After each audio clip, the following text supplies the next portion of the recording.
В Северо-Осетинском животноводческом комплексе «Дегусто» более 1000 голов бычков. На предприятии работают порядка 50 человек. В планах построить собственную бойню. Там будут заниматься разделкой и первичной подготовкой высококачественной говядины. Подробнее обо всем Алана Тумаева. На предприятии 1100 голов. Это бычки, выращиваемые на откорм и маточное поголовье. В животноводческом комплексе «Дегусто» занимаются разведением и реализацией молодняка. Предприятие – племенной производитель. Порода этих животных – Герефорд. Это английская порода, и это одна из самых распространенных в мире пород. Мясная порода, она дает привесы до 2 килограмм в день. И пока что у нас привесы около 800 грамм в день в среднем по ферме. Но вот планируем увеличить эти цифры до общемировых.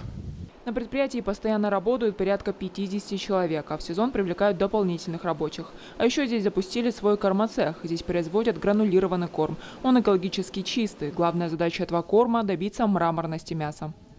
При производстве этого корма проходит термообработка зерна. Все зерно наше тоже. Мы знаем, что это за зерно, и следим за его качеством. Гранулированный корм, он уже бывает очищен от микотоксинов и легко усваиваем. Бывает уже для животных. Привесы бывают до 30% увеличиваются, если сравнивать с обычной мукой.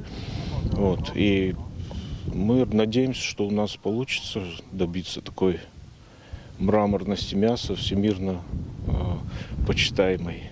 Сейчас на предприятии интенсивно идет так называемый отел. В планах у руководства комплекса только развитие. Мы планируем создать на базе нашего предприятия уже племенной завод. Для этого нам нужно увеличить поголовье и поработать над селекцией. А еще в планах построить собственную бойню. Там будут заниматься разделкой и первичной подготовкой высококачественной говядины. Алана Тумаева, Ибрагим Чочиев. Новости Осетии.